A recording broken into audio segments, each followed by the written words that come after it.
Halo, selamat datang di channel saya, Coin Signal Info. Hari ini kita lihat perkembangan dari beberapa kripto ya, dan kita lihat di sini market tampaknya bullish ya. Nah, kita lihat Bitcoin juga terjadi bullish sebenarnya walau terjadi penurunan 1,35%. Dan kita ketahui baru-baru ini ada sebuah berita juga ya tentang tapering, bahwa tapering itu dilakukan secara bertahap begitu ya, atau soft gitu. Seperti ini ada sebuah berita ya, Bitcoin drops 4% on Fed taper announcement. Jadi pemberitahuan tentang taper ya, tapering ya. Kemudian terjadi penurunan 4% begitu. Namun kalau kita lihat dari grafik ya, kemarin sempat terjadi penurunan yang sangat tajam begitu ya. Tapi langsung terjadi balasan kenaikan begitu.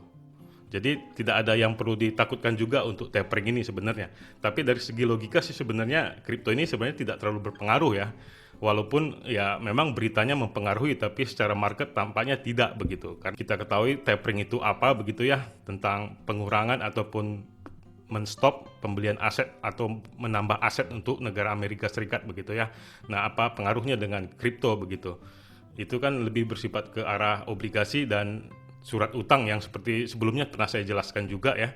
Jadi sebenarnya tidak perlu khawatir, dan kita ketahui cara memberitakan tapering ini juga cukup soft begitu, karena sudah jauh-jauh hari sudah ada announcement tentang tapering ini, tidak terjadi tiba-tiba seperti di tahun 2008 dan 2013 begitu ya.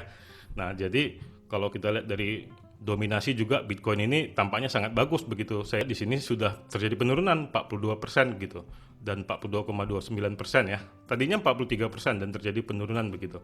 Dan itu menjadi sebuah tanda juga ya bagi altcoin, sudah terjadi perpindahan volume Bitcoin kepada altcoin begitu, sehingga altcoin terjadi kenaikan yang cukup signifikan di beberapa koin begitu ya.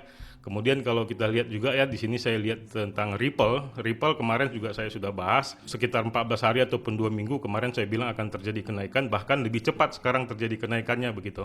Tapi sebenarnya ini perlu diwaspadai juga ya, kenaikan XRP ini. Kemungkinan akan terjadi pantulan ketika menyentuh di garis resisten ini begitu. Nah, kita lihat dari sini ya. Di sini adalah resisten terkuat untuk XRP, yaitu di 18.475. Nah, kemungkinan akan terjadi pantulan di situ dan akan terjadi penurunan lagi menuju 17 ribuan begitu ya di harga sekarang begitu. Nah, bagi Anda yang mungkin untuk para trader, mungkin ini sangat tepat untuk masuk, untuk mengambil keuntungan tipis-tipis begitu. Mungkin 4% atau 5% secara leveraging begitu ya. Itu tergantung, dan target Anda berapa begitu. Itu kembali kepada Anda. Tapi ini dari sudut pandang saya ya, jadi tetap Dior juga ya, disclaimer on. Dan saya berharap Anda juga mendapatkan keuntungan dari XRP ini begitu. Kalau kita berbicara tentang Ripple dan SEC begitu ya, ya memang itu masih ada drama begitu ya. Beberapa berita saya baca juga akan diundur sampai Januari begitu di tahun depan. Jadi untuk Anda para holder ya cukup bersabar saja ya. Mungkin kalau Anda para holder sudah mungkin serok-serok terus ya, waktu harga terjadi penurunan Anda serok begitu. Ya itulah untuk holder ya. Holder memang ya cukup santai saja sih sebenarnya, cukup tunggu saja begitu. Karena saya juga sebagai holder XRP juga tetap optimis kepada XRP begitu ya, dan tidak melakukan take profit untuk dalam waktu dekat ini. Sementara kita lihat untuk XLM ya, XLM ini sebenarnya sangat jarang saya bahas ya.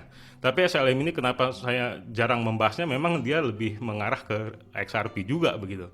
Kalau kita lihat grafiknya juga mirip sekali dengan XRP begitu ya. Jadi tidak perlu dibahas sekali sebenarnya. Jadi kalau XRP naik ya udah, XLM juga akan naik begitu ya. Jadi XLM ini tidak perlu dibahas secara mendetail. Bagi Anda juga para holder ataupun trader ya tetap berpatokan saja kepada Ripple begitu. Kalau Ripple ada berita bagus ya kemungkinan SLM juga akan terimbas begitu. Nah, mungkin trader ini banyak juga yang bertanya tentang Shiba ya. Bagaimana nih Shiba kok bisa anjlok lagi begitu ya. Nah, terakhir saya lihat harganya sudah 0,8 rupiah ya untuk Shiba ini. Namun tidak perlu khawatir ya, ini sebenarnya masalah internal saja sebenarnya. Kenapa? Mereka beberapa asetnya memindahkan ke beberapa wallet begitu untuk menjaga kestabilan si Shiba ini. Tampaknya mereka menjaga di angka 1 rupiah saja begitu tampaknya. Saya tidak tahu apa tujuannya, mungkin ya mereka mungkin juga untuk mencari untung ya, ataupun untuk menjaga kestabilan harga begitu. Nah, tampaknya tujuan dia juga untuk menahan kekuatan Shiba Inu. Seandainya kalau terjadi anjlok lagi, mereka akan melakukan withdraw dari wallet itu untuk menstabilkan harga lagi begitu. Nah, tentu saja ya memang dia memiliki tujuan beberapa, mungkin secara promosi juga, dan akan terjadi kenaikan lagi. Nah, kalau kita lihat sebenarnya masih tinggi harapan untuk Shiba ya. Kita lihat di sini ya, Robinhood juga is teasing Shiba Inu community expectation to list Shiba comes close to 500.000 orang tanda tangan begitu. Sudah menyetujui 500.000 tanda tangan begitu untuk ngelisting di Robinhood begitu. Jadi tampaknya sebenarnya masih ada harapan begitu untuk Shiba ini. Tapi untuk harga tembak ke harga Rp10 begitu, ya mungkin butuh waktu yang cukup lama juga begitu ya. Tapi tidak menutup kemungkinan di akhir tahun ini, kita tidak tahu ya. Jadi Anda boleh analisa sendiri juga untuk Shiba ini, karena ini lebih bersifat spekulasi ya. Dari awal sudah saya bilang, kenapa saya bilang selalu untuk Shiba ini jangan all in dan cukup tipis-tipis saja begitu. Bahkan jangan sampai 10% dalam budget Anda begitu. Bahkan cukup untuk 5% maksimal ataupun 1% dari budget Anda. Jadi main tipis saja kalau untuk koin-koin micin begitu ya, untuk menjaga keamanan begitu. Dan kita lihat juga ada berita ya dari Coinbase. Coinbase Pro adds support for new Shiba Inu trading pair. Jadi si Coinbase ini menambah pairnya untuk Shiba gitu. Dan ini juga menjadi hal yang menarik ya. Setelah saya baca-baca tadi, di sini ada dia menambah untuk euro dan pound sterling begitu. Jadi mata uang yang ditambah biasanya kan US dollar gitu ya. Ini sudah bertambah euro dan pound sterling begitu. Dan itu juga menjadi sebuah pertambahan volume bagi Shiba. Sebenarnya untuk masuk sekarang juga sebenarnya baik ya kalau kita lihat dari berita ini begitu ya. Nah, memang kalau Anda memang masih ragu ya, cicil bertahap aja seperti biasa, tapi lebih tipis gitu, nggak usah 10% dari aset Anda gitu. Ini anggap aja sebuah, ya santai-santai saja begitu, anggap sebuah lotre saja begitu ya. Karena Shiba Inu memang dianalisa juga masih sulit ya, karena masih kecil sekali history candle-nya ya. Jadi saya pribadi masih sulit untuk menganalisanya begitu. Jadi lebih ke arah news saja kita bisa dapatkan informasi untuk Shiba Inu ini. Nah, itulah kondisi untuk Shiba Inu ya. Jadi tidak perlu khawatir, walaupun kita lihat dia terjadi penurunan ke ranking 11 ya. Kemudian Dogecoin yang menjadi pemenangnya untuk saat ini begitu ya.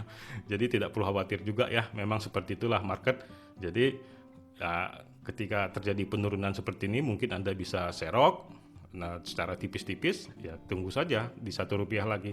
Tampaknya dia akan mentok di Rp1 terus begitu kalau Shiba Inu saya lihat seperti itu ya. Kemudian kita lihat ada sebuah berita lagi ya. Memang ini berita sudah saya beritakan kemarin tentang launchpad DAR ya.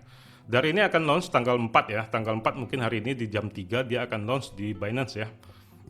Kemudian dengan pair DAR BTC, DAR BNB, DAR BUSD, dan DAR USDT. Kemungkinan akan terjadi lonjakan seperti biasa launchpad juga begitu ya. Akan terjadi kenaikan setelah listing di Binance. Ya, semoga Anda sudah mengikutinya ya, dan sudah memiliki beberapa koin untuk DAR ini dengan cara staking BNB dan BUSD Anda begitu. Disinilah menariknya selalu ya saya bilang di Binance ini. Ketika Anda memiliki koin BNB itu ya sangat menarik begitu. Jadi kita saksikan aja ya nanti jam 3 sore ya, bagaimana di Binance marketnya. Apakah kita take profit ataupun di hold saja, ataupun tetap farming terus ya sampai tanggal 28 bulan 11 ya, jam 6 WIB, disitulah berakhir farmingnya gitu. Semoga ini dapat menjadi keuntungan juga buat kita bersama ya. Karena menurut saya koin DAR ini cukup menarik ya, karena dia bersifat NFT dan gaming ya, yang bisa bilang lagi hype-hype-nya sekarang ini begitu. Yaitu play to earn, ya jenis-jenis game genre play to earn, bermain dan menghasilkan sebuah keuntungan begitu. Jadi bagi Anda yang belum memiliki akun Binance, silahkan daftar, ada link pendaftaran di bawah. Dengan mendaftar melalui link pendaftaran di bawah, Anda akan mendapatkan komisi kickback 20% ya, dengan menggunakan referral ini. Dan ini juga sangat menguntungkan ya bagi Anda para trader, baik itu future, spot, bahkan investor begitu ya, yang melakukan dollar cost averaging begitu. Dan jangan lupa juga ya untuk nge-follow Instagram saya, Consignal Info, untuk mendapatkan info-info terkini ya, berita-berita terkini yang mungkin akan saya posting di story, bahkan di feed-nya begitu. Karena beberapa berita begitu ya, ataupun analisa belum tentu bisa secepat mungkin saya posting di YouTube begitu. Jadi kalau di sini bisa saya posting secepat mungkin, jadi bagi Anda bisa memiliki kesempatan untuk tidak ketinggalan kereta begitu. Dan ini saya bagikan secara gratis saja ya, tidak ada ajakan ataupun embel-embel apapun begitu ya. Nah, semoga ini dapat menjadi sumber informasi juga buat Anda ya. Karena konsep saya di sini adalah sumber informasi tentang cryptocurrency begitu ya, tidak lebih. Dan jangan lupa juga untuk subscribe channel YouTube ini, tekan like jika Anda suka, dan silahkan di-share juga bagi teman dan keluarga terbaik Anda untuk mendapatkan referensi yang lebih baik. Di akhir kata saya ucapkan salam profit.